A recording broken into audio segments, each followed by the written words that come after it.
Hi అండి, నిన్నటి video చెప్పాను కదా ఇంటికి వచ్చానని. మేము ఇప్పుడు అమ్మ వాళ్ళ ఇంట్లో ఉన్నాము.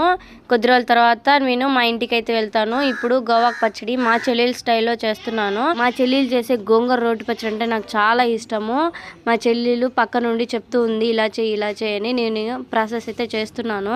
ఇలా అన్ని ఫ్రై చేసిన తర్వాత మా చెల్లెలు అయితే రోట్లో వేసి దంచుతుందంట. ఆ పిల్లకి దంచడం అంటే చాలా ఇష్టము, అందుకని దంచుతుందంట.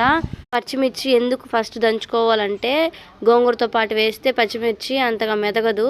సో మనము పచ్చిమిర్చిని మెదిగిన తర్వాత గోంగూరను అయితే యాడ్ చేసుకోవాలి. గోంగూర అంతా మెత్తగా మెదిగిపోయిన తర్వాత ఆనియన్స్ని అయితే యాడ్ చేసుకొని కచ్చాపచ్చాగా దంచుకోవాలి. కచ్చాపచ్చాగా దంచుకుంటేనే పచ్చట్లో చాలా బాగుంటుంది. మా చెల్లి ఒక పని చేస్తుందంటే తర్వాత నాకు ఏదో ఒక పని చెప్తుందని అర్థము. చెల్లిళ్ళందరూ ఇలానే ఉంటారు కదా, అందుకే నాకు నువ్వు అన్నీ ఫ్రై చేసి ఇవ్వు, నేను దంచుతాను అని చెప్పింది. గోంగూరని నీట్గా రోట్లో వేసి దంచున్న తర్వాత ఇలా పోపు అయితే పెట్టుకోవాలి. ప్యాన్ ఏంది ఇలా ఉంది అని అనుకోవద్దు, గోంగూర వేయించిన ప్యానే ఇది, అందుకే ఇలా ఉంది. ఇలా ఈ పచ్చడిని పోపు పెట్టుకొని తింటే ఉంటుంది, అబ్బా సూపర్గా ఉంటుందండి.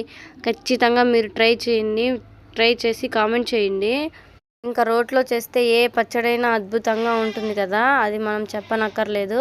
మీ ఇంట్లో కూడా చెల్లెలు ఇలానే ఉన్నారా? ఉంటే కామెంట్ చేయండి. మీ చెల్లెలు చేసే ఫేవరెట్ కర్రీ ఏంటో కూడా కామెంట్ చేయండి.